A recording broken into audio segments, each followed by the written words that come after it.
देश प्रदेश में आपका स्वागत है। 2002 के गुजरात दंगों में से एक केस बिल्किस बानो गैंगरेप और 7 परिवार वालों के हत्या के मामले में सजा पाए 11 दोषी लेकिन 15 साल बाद जेल से रिहा हो गए। वो आजाद हैं। अब गुजरात सरकार ने सभी 11 दोषियों को समय से पूर्व रिहाई दे दी। सवाल यह है कि ऐसे केसों के गुनहगार जो ताउम्र जेल की सलाखों के पीछे रहने चाहिए, वो इतनी जल्दी बाहर कैसे आ गए? इसके पीछे कानूनी दांव-पेच है जो सुप्रीम कोर्ट में चले और फिर मई 2022 में सुप्रीम कोर्ट का एक फैसला आया जिसका फायदा इन दोषियों को मिल गया। राज्य सरकार की गठित कमेटी ने समय से पहले छोड़ने लायक माना और रिहा कर दिया। अब इसे लेकर सवाल उठ रहे हैं। देखते हैं एक रिपोर्ट। गुजरात से आई ये तस्वीर कई सवाल खड़े कर रही है। ये वो 11 दोषी हैं जिन्हें सीबीआई अदालत ने मार्च 2002 में दाहोद में 19 साल की गर्भवती बिल्किस बानो के गैंगरेप, उनकी 3 साल की बेटी सालेहा समेत परिवार के 7 लोगों की निर्मम हत्या का दोषी पाया था और आजीवन कारावास की सजा सुनाई थी। इस केस की सुनवाई के दौरान बिल्किस ने एक दोषी की शिनाख्त की थी और उनके खिलाफ गवाही दी थी। हाईकोर्ट ने भी इस मामले में सीबीआई अदालत के फैसले पर मुहर लगाई थी, लेकिन इनमें से एक दोषी ने 15 साल की सजा पूरी होने के बाद विशेष माफी के लिए सुप्रीम कोर्ट में अपील की। सुप्रीम कोर्ट ने 13 मई 2022 को आदेश दिया कि पैनल गठित कर यह तय किया जाए कि उन्हें जल्द छोड़ा जा सकता है या नहीं। पैनल ने इन सभी को समय से पहले रिहा करने लायक माना, लेकिन बिल्किस बानो का पक्ष इस फैसले का विरोध कर रहा है। मेरे को बिल्किस के हस्बैंड ने फोन किया और उसका ये था कि ये हुआ क्या। कल तक हम में से किसी को नहीं पता था क्या हुआ है। कंसर्न अथॉरिटी ने एक्सट्रीम एंजाइटी में या जो भी है, उन्होंने 2 महीने के अंदर काम करना था, उन्होंने करा है क्योंकि कोर्ट के ऑर्डर थे और शायद सब ने अप्लाई किया होगा सुप्रीम कोर्ट के ऑर्डर के बाद, तो उन सबको मिल गया है। बट अभी तक हमारे पास इंफॉर्मेशन पूरी नहीं है कि एग्जैक्टली प्रोसेस क्या अडॉप्ट हुआ है। केंद्र सरकार ने जून 2022 में सजायाफ्ता कैदियों को समय से पहले रिहा करने के नियम जारी किए थे, लेकिन इनमें रेप, हत्या और बच्चों के खिलाफ अपराध करने वालों को राहत नहीं दी गई थी। खुद गुजरात सरकार के 2014 के नियम भी ऐसे सजायाफ्ता कैदियों को राहत देने के खिलाफ है, लेकिन सुप्रीम कोर्ट ने 1992 के नियमों के तहत फैसला लेने को कहा था, जो फैसले के वक्त राज्य में लागू था। विपक्ष का आरोप है कि ऐसे जघन्य कांड के दोषियों को छोड़ा जाना दिखाता है कि महिलाओं के प्रति केंद्र सरकार की कथनी और करनी में कितना अंतर है। आजादी के अमृत महोत्सव पे प्रधानमंत्री के मुंह से निकले गए उन नारी सम्मान, नारी शक्ति के शब्दों के बाद कुछ घंटों बाद यही अभियुक्त मिले थे इन्हें रिहा करने के। हम लोग का सवाल है कि इसमें सरकार ने किस तरह से अपने विवेक का इस्तेमाल किया है। जो जघन्य अपराधी हैं, जिनकी उम्र भी ऐसा नहीं कि बहुत बुढ़े हैं, बहुत मतलब लाचार हो गए हैं, जघन्य अपराधी हैं, सामूहिक बलात्कार में शामिल थे, नरसंहार उन्होंने 14 लोगों का किया, तो कौन सा विवेक है जिसके आधार पर इनको छोड़ा गया? अब बड़ा सवाल ये है कि समय से पहले इन दोषियों को छोड़े जाने के खिलाफ क्या किया जा सकता है। रेसिडेंस हैं, रेमिशन को आप चैलेंज कर सकते हैं, जैसे कि ये गवर्नमेंट ऑर्डर है, गवर्नमेंट अथॉरिटीज का ऑर्डर है। जेल अथॉरिटीज नॉर्मली अपना एक डिसीजन लेती हैं अपॉन कॉन्डक्ट। हमें ये नहीं पता what application they have filed, उनका ग्राउंड क्या है, बट अगर उन्होंने जो भी उनके ग्राउंड्स हैं, अथॉरिटीज ने अपना एक डिसीजन लिया है और उस डिसीजन के बाद दैट कैन बी चैलेंज्ड। इन 11 दोषियों की जल्द रिहाई के इतने विरोध के बाद अब ये देखना होगा कि सरकारें इस मामले पर क्या कदम उठाती हैं। मुंबई से सोहित मिश्रा, दिल्ली से उमाशंकर सिंह और राजीव रंजन के साथ कादम्बिनी शर्मा, एनडीटीवी इंडिया। राजस्थान के जालौर में अनुसूचित जाति के छात्र की पिटाई का मामला अब राजनीतिक तूल पकड़ रहा है। कांग्रेस के ही एक विधायक ने अपनी पार्टी और सरकार के खिलाफ मोर्चा खोलते हुए इस्तीफा दे दिया। जालौर की घटना को लेकर 12 अटरू से विधायक पानाचंद मेघवाल सरकार के खिलाफ खड़े हो गए हैं। उसके मटके से पानी पीने के नाम पर उसकी बेटी की हत्या की जाती है। दलित समाज के व्यक्ति को वार्ड पंच से लेकर देश का प्रधानमंत्री और राष्ट्रपति बनने तक का मौका दिया गया, लेकिन आज दलित समाज का लोग जो शोषण हो रहा है वो असहनीय। उस भावनाओं को ध्यान में मेरी अंतरात्मा में आज इतना जुनून है कि मैं अपने आप को रोक नहीं पा रहा हूँ, क्योंकि जो सम्मान मुझे डॉक्टर भीमराव अम्बेडकर की देन की वजह से मिला है, आज उस सम्मान की रक्षा नहीं कर पाया, इसलिए मुझे आज मेरे पद से इस्तीफा दे रहा हूँ। दूसरी ओर सियासत को गरमाते देख मुख्यमंत्री अशोक गहलोत ने वरिष्ठ मंत्रियों की टीम को तुरंत जालौर रवाना कर दिया है। इसमें प्रदेश अध्यक्ष गोविंद सिंह डोटासरा भी शामिल थे। मामले को SC/ST कानून के तहत लेते हुए शिक्षक की गिरफ्तारी भी हुई है और परिवार को मुआवजा दिया गया है। पीड़ित परिवार को जल्दी से जल्दी न्याय मिले और जो आरोपी हैं वो कड़ी से कड़ी सजा के हकदार हों और वो कड़ी से कड़ी सजा उनको दिलाई जाए। दूध का दूध पानी का पानी होगा और कोर्ट में जल्दी सुनवाई करवा के और उसको कड़ी से कड़ी सजा दिलवाई जाए। मुख्यमंत्री जी ने जो 5 लाख रुपए मुख्यमंत्री सहायता कोष से दिए हैं, उसके अलावा 20 लाख रुपए आर्थिक सहायता के तौर पर सोनिया जी और राहुल गांधी जी के निर्देश पर प्रदेश कांग्रेस कमेटी उनको आज ही देगी।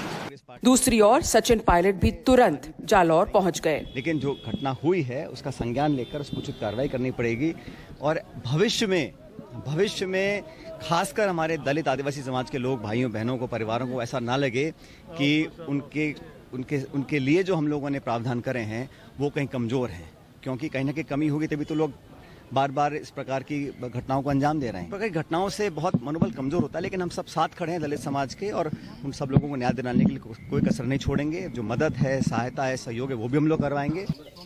जालौर में दलित वोट बैंक अहम है, इसलिए बीजेपी कोई मौका नहीं चूक रही है, क्योंकि राजस्थान में चुनाव सिर्फ 1 साल दूर है।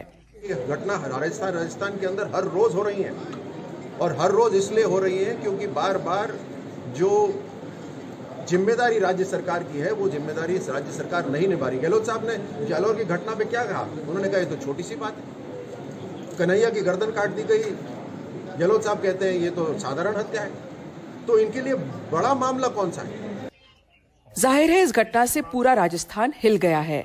समाज में अब भी चली आ रही कुरीतियां और रूढ़िवादी परंपराओं से राज्य शर्मसार हुआ है। एक दलित बच्चे की पिटाई और मौत सिर्फ इसलिए क्योंकि उसने पानी मटके से पिया जो स्वर्ण जातियों के लिए था। जयपुर से हर्षा कुमारी सिंह, NDTV इंडिया। तो राजस्थान में इसी समाज से आने वाले बच्चे की हत्या पर पूर्व लोकसभा स्पीकर मीरा कुमार ने NDTV से बात की। उन्होंने कहा कि दलित होने की वजह से उनके पिता और देश के पूर्व उप प्रधानमंत्री जगजीवन राम को भी उत्पीड़न का सामना करना पड़ा। देखिए, 100 साल पहले मेरे पिताजी करीब 13-14 साल के थे। वो टाउन स्कूल आरा में पढ़ने गए तो वहाँ पर एक और घड़ा रख दिया गया, उस पर लिख दिया गया अछूत धर्म, और उनसे कहा गया कि अब तो भेसी से पानी पीना है। बाबूजी ने उसको तोड़ दिया। फिर दूसरे दिन दूसरा घड़ा रखाया उनके लिए, बाबूजी ने उसको भी तोड़ दिया। फिर तीसरे दिन फिर रखाया, बाबूजी ने उसको भी तोड़ दिया। और उसके बाद वहाँ के जो प्रिंसिपल थे, प्राचार्य थे, उन्होंने कहा अब यहाँ सिर्फ एक ही घड़ा रखाएगा, जिसको पीना है पिए, न पीना है न पिए। तो 100 साल पहले एक दलित अछूत बालक ने, किशोर ने 3 दफा घड़ा तोड़ा जी। और उसके साथ साथ वहां पर जो इतने वर्षों से छुआछूत की परंपरा चली आ रही थी उसको भी तोड़ दिया 100 वर्ष पहले। और आज 100 वर्ष के बाद वो परंपरा है और उस बच्चे को मार भी दिया गया। तो हम आगे गए हैं कि पीछे गए हैं? बहुत पीछे चले गए। कैसे पीछे चले गए? रक्षा मंत्री थे, 1978 की बात है। बहुत उसमें समय शक्तिशाली थे। 71 का युद्ध उन्होंने जीता रक्षा मंत्री के रूप में। वो बनारस गए डॉक्टर संपूर्णानंद की प्रतिमा का अनावरण करने के लिए। वहाँ विरोध कर दिया, वहाँ के लोगों ने विरोध किया, जाति सूचक नाम लेकर के उनको गाली दी उनको, और उनका कि आप इस प्रतिमा को हाथ नहीं लगाएंगे, ये भ्रष्ट हो जाएगी। तब बाबूजी वापस चले आए तो फिर उन लोगों ने गंगा जल से उस प्रतिमा को धोया। तो ये 1978 की बात कर रही हूँ, जब बाबूजी इतने शक्तिशाली इस राजनीतिक गगन पर एक बहुत महत्वपूर्ण व्यक्ति थे। आम लोगों पर महंगाई की एक और मार पड़ी। दूध के दाम आज से बढ़ गए। दोनों कोऑपरेटिव अमूल और मदर डेयरी ने कीमतों में इजाफा किया है। दोनों कंपनियों ने 2 रुपए प्रति लीटर दाम बढ़ाए। आज से ये कीमतें लागू हो गई। आधा लीटर अमूल दूध 31 रुपए, वहीं अमूल शक्ति 28 रुपए का आधा लीटर अमूल ताज़ा 25 रुपए का, मदर डेयरी का फुल क्रीम 61 रुपए लीटर, मदर डेयरी गाय का दूध 53 रुपए लीटर, मदर डेयरी का टोंड अगर आप दूध लेते हैं तो 51 रुपए चुकाने होंगे।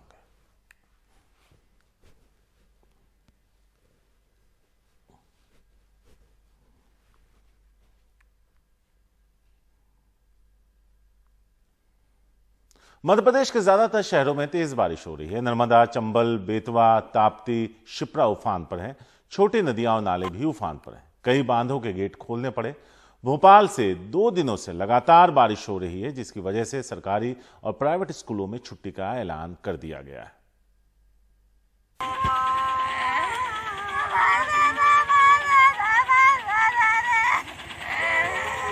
ये अमृतकाल में मध्य प्रदेश के डिंडौरी की तस्वीर है। अनूपपुर जिले के ठाड़ा पाठर गांव से एक मरीज को जिला अस्पताल में भर्ती कराया गया। इलाज के दौरान मौत हो गई। शव गाड़ी से गांव भेजा गया, लेकिन सालों से गांव में पुल नहीं है। ग्रामीणों ने मृतक के शव को ट्रक के ट्यूब पर रखा और तैरते हुए जान जोखिम में डालकर शव को गांव पहुंचाया। तब जाकर मृतक का अंतिम संस्कार किया जा सका।